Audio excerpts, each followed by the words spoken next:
day. Madam Supriya, who will be briefing us today. Thank you very much.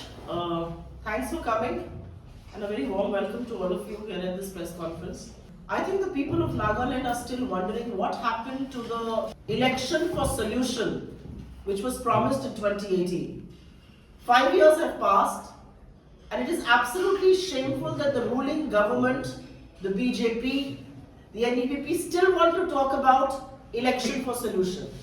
You had an election for solution that you promised and it has turned out to be a colossal Jumla because 5 years after being in government, you go to people with a report card and ask them for their votes. You tell what have you done and then people assess and vote for you or vote against you. But 5 years later to come back to an electoral process with the same promise that you had made in 2018, it tells you about the colossal Jumlas of the BJP.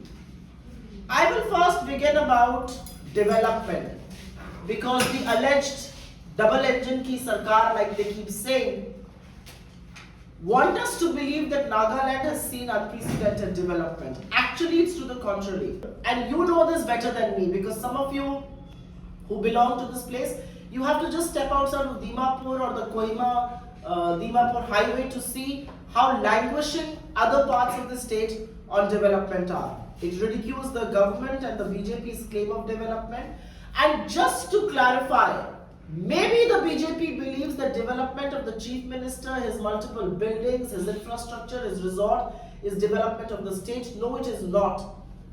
Because as far as development is concerned, Nagaland not just languishes behind many Indian states, it's one of the worst performing in the northeast region according to the government's arm, Niti Aayog's own data. And just to say a word before I move forward and bust further claims of development, there was an ED case against the associates of the chief minister. Not a squeak. We do not know what happened to that case, and which is why we say there's a washing machine of the BJP. You get into that washing machine, you come out squeaky clean. And that's what has happened. One doesn't know what happened to those charges. They were rampant charges of corruption. But I want to show you this picture. This is from one of your newspapers, and because some of it may be competition, I'll fold it. This is a picture of the BJP president, state president, Mr. Imna along with the party in charge here, Mr. Nalin Kohli. This picture and this press conference was done at the Niyathu resort, and tall claims were made for development. Maybe the BJP wrongly believes that building of resorts for their party leaders is development. I will give you two examples. A drive from Mariani to Mokochang, which should ideally take 2.5 hours, takes 6 hours. And because I showed you the picture of the BJP state president, Mr. Along here, his own constituency, his own region, his own area, from Longnak to Monglo Lemba, it's a 9-kilometer drive and it takes 2 hours because the roads are full of potholes and there's a pathetic condition of the infrastructure there. So maybe the BJP leaders need to step out of their resorts, step out of government buildings to really see how bad the infrastructure and how pathetic the condition of roads in Nagaland really is.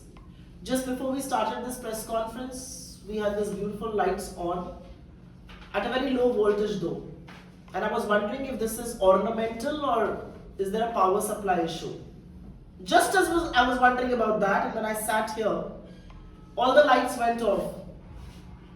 I got up this morning and I wanted to take a warm water bath. The geyser wouldn't on because there was no electricity.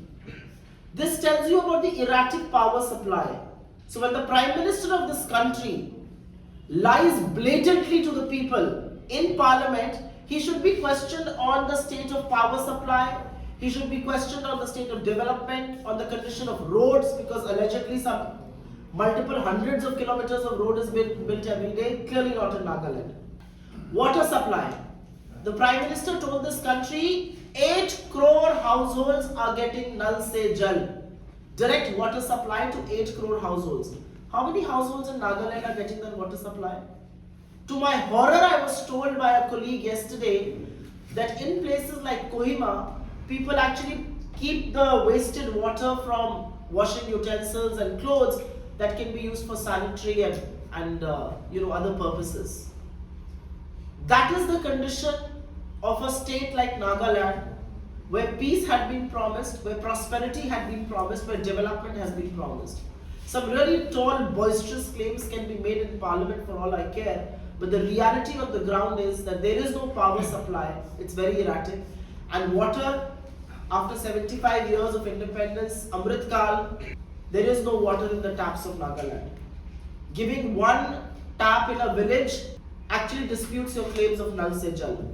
This development is particularly telling for the eastern part of Nagaland, and which is why there are multiple demands that are coming up. They're all before the people of the state and they'll have to decide what they want to do with this. But the reason eastern Nagaland has not developed is because some of the tallest BJP leaders don't come from there.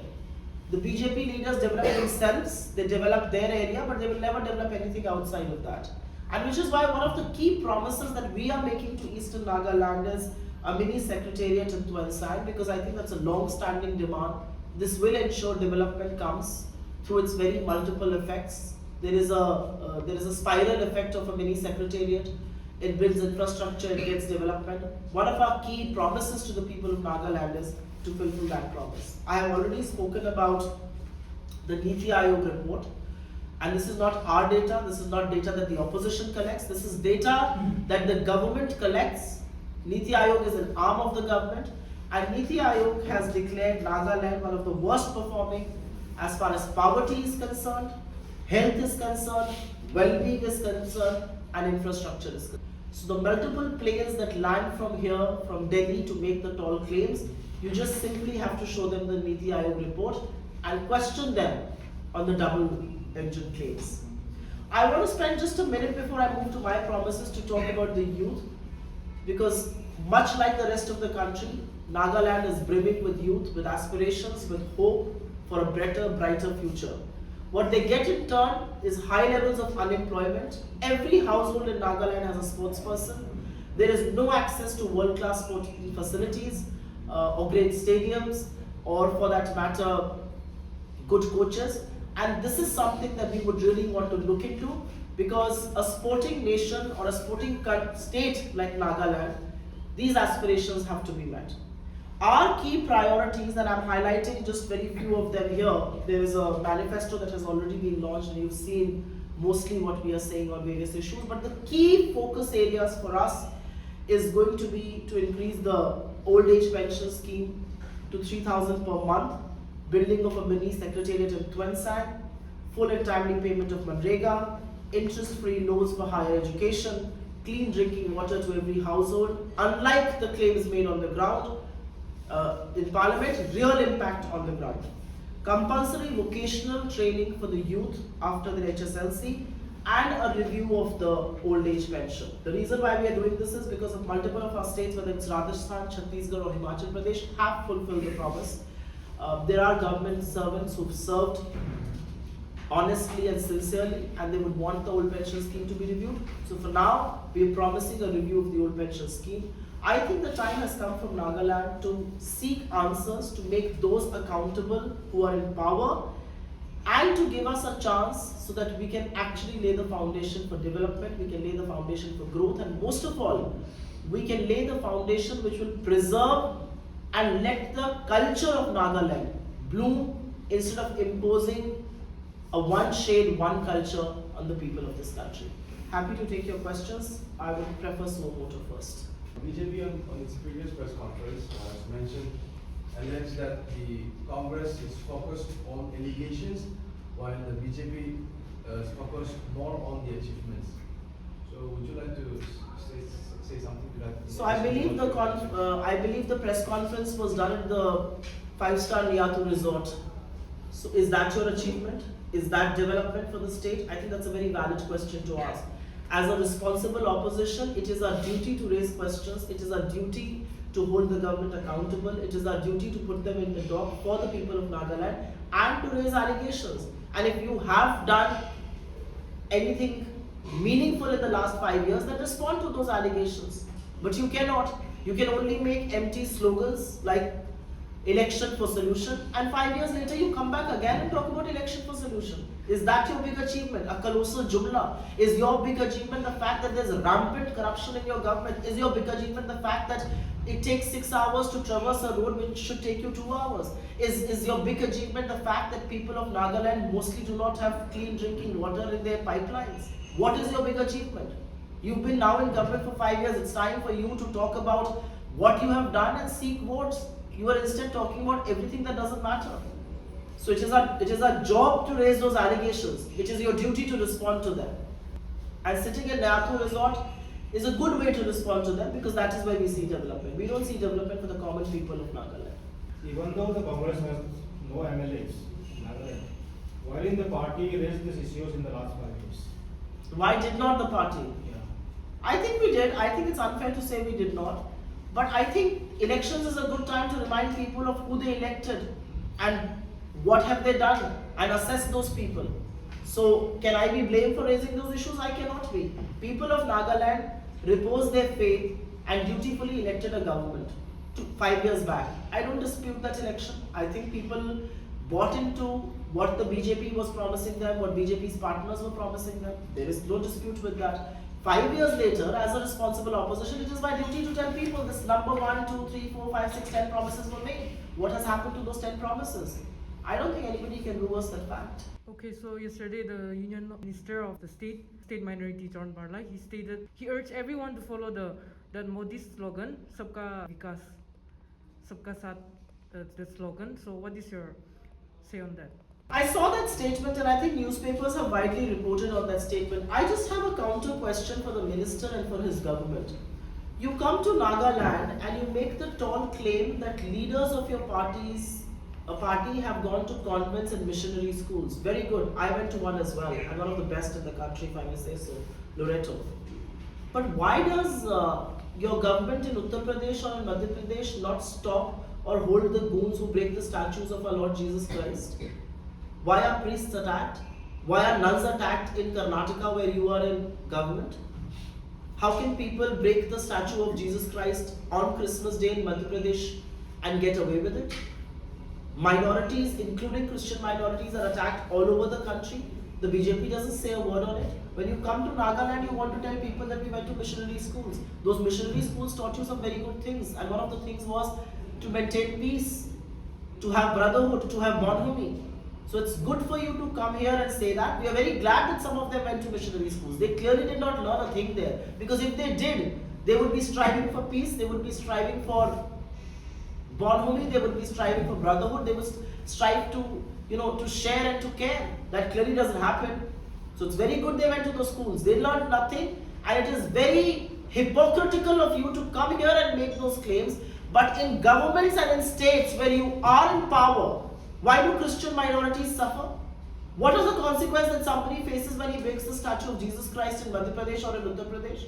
Zilch, none. I come from those states. So I think the BJP should, you can't say something in Nagaland and do exactly the opposite in a state where you are in power. At least walk the talk. At least practice what you're preaching. I think the people of Nagaland are an educated bunch. They understand what the BJP promised. They understand the tall claims being made this time around.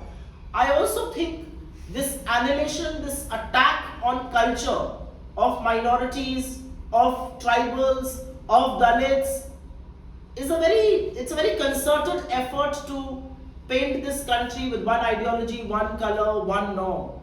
But I think India is a beautiful bouquet with such diversity. How far the Congress has been able to take these issues to the grassroots level? I am fairly confident that we have. I think our people are working hard in this election. I think the fact that the BJP has had to do a press conference to say that we are doing press conferences means that we are raising issues, and responsible journalists like you are perhaps taking them to the ground level. The fact that the BJP has had to talk about Nal Se Jal is because we are raising those concerns. The fact that they are talking about the alleged quote-unquote achievements is because we know that the road is infested with potholes. So I think we're taking the issues to the people. But ultimately it is for the people to decide, and quite frankly, it is the people who are suffering in this room. So let us not belittle the intelligence or the capability of the people to judge who they voted for and what have they achieved or done. Would you also like to say something on the status of women in the Legislative Assembly? I certainly would. As being a woman, it is to my greatest horror actually. And I think Nagaland is a beautiful place. Some of my closest friends while I was studying at university were from Nagaland. My roommate was from here. So I know people and I know what beautiful people they are. But to my greatest horror, I was very shocked to find out that Nagaland has not had an elected woman representative in the assembly. And I think you need to take this message, you feisty women, you need to be elected, you need to come to the assembly. We've given tickets to women candidates this time. And I hope they'll be able to make their mark.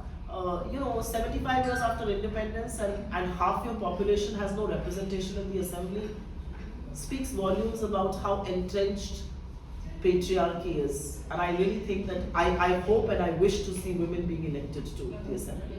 And I also feel it has a lot to do with affirmative action.